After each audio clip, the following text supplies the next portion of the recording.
All right, we're moving into this new year, and we're starting the new year off right by putting goals in place to help us be better youth workers, friends, better mentors to those that God has entrusted to us. We're continuing that conversation right here today on the Youth Worker Daily.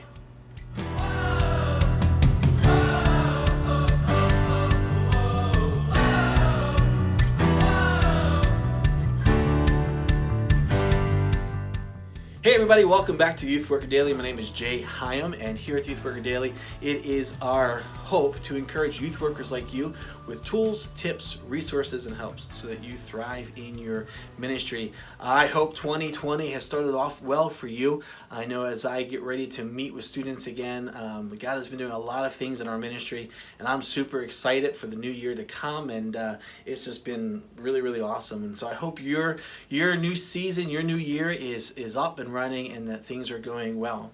But this week we've been talking about goals, not New Year's resolutions, but New Year's goals, things that we can set for ourselves as things we want to see changed or improved or developed, or ways we want to grow or change, so that as we progress through the new year, we are working to improve ourselves. And unlike resolutions, goals are things that we can tangibly work out in our lives as we set time markers and timelines, and as we bring people into our lives and share our goals with them. They can help us move through and mentor us in those goals. And so it comes out to be really cool. I prefer goals. I don't do resolutions, I do goals, because that works for me. But one of the goals I want to talk about today is the one of self-discipline. And when I think about self-discipline, really what I'm thinking about is when I look in my life, when I take stock of my life, what are the things I want to see happening in my life? And it's not spiritual growth like we talked about yesterday, but really just me. And I'm going to have a total moment of confession and honesty here. I know that there are things about me that I need better discipline so that I can make some changes about my choice of lifestyles. I know that I am overweight. I know I need to drop some pounds. I know I need to do some things to help me get healthier. Along with that, I know I need to be better eating. I know I need to exercise more. And those things aren't really related so much to my weight loss goals as much as they are related to I just want to eat healthier, and I want to be more active, just in general. Weight loss is the benefit of those things, but I like food, so I want to eat good food and I want to eat healthier food, and I like being outside and I want to have a great relationship with my wife and do things, and so I want to be more active. But discipline along those things also includes things like, reading books and working on my own personal goals and ambitions, kind of the things that God's put on my heart for me to do. And they're not necessarily ministry related, but they're things that I want for my life. And the only way for me to accomplish them is for me to have some self-discipline, ways for me to, accomplish the things that I want to do. Like, so for example, I've already mentioned a goal of mine is to lose a little bit of weight, to eat better, to exercise more. But part of that is just knowing what's right for you versus what's not right for you. Maybe it's getting to bed at a better hour. Maybe it's getting more sleep, not just lounging around and doing that lazy sleeping, but maybe it's just saying, hey, it's 10 o'clock and I want to have a better, healthier sleep cycle, and so I need to go to bed. It could be something like, hey, I just want to, walk more, and so I'm going to go and do more walks. The bottom line is what is it that you want to do for yourself that really benefits yourself? I call it self-discipline. And I think those things are good for us. I think it's important that we kind of set aside for ourselves those things that we want to do for ourselves. Maybe it's taking a Sabbath. Maybe we work 5 days a week plus Sundays, and then we're students or doing family stuff on Saturday, and there's really not much time for us to stop and to actually rest. So maybe one of our self-disciplines is the idea that we need to rest more. I think you can probably put a pretty good list out there about what self-disciplines look like. But I think when we want to accomplish them, I think there's a couple things that we need to do to actually recognize what it is that we want to accomplish. So for instance, I think one of the first things we need to do is we need to acknowledge those disciplines that we know we need in our lives. So take a piece of paper out. If you're a journal person, grab your journal. But start listing out those things about your life that you're just like, these are things that I need to have better discipline on. Whether it's eating, whether it's exercise, whether it's reading books, whether it's sleeping better, whether it's going for walks with your spouse, whatever it is that you want, make a list of things that you want to see be different in your life. Once you have that list, I think the second thing is that you need to do is you need to share that list with somebody. Maybe your spouse, maybe a significant other, maybe just a close friend, maybe your mentor or accountability partner. But you need to give them that list so they can see what it is that you're trying to do and then the ways that you want to improve yourself, the better habits you want to have for your life. You want to give it to them because you want someone to actually hold you accountable to those things. We can make lists and we can put them in our books, but if someone's not sitting there encouraging us and checking in with us and following up with us about what we're doing, it becomes real easy to make a list and just say, hey, here's my list, I'm going to put it on the wall and whoop, I'll get to it when I get to it.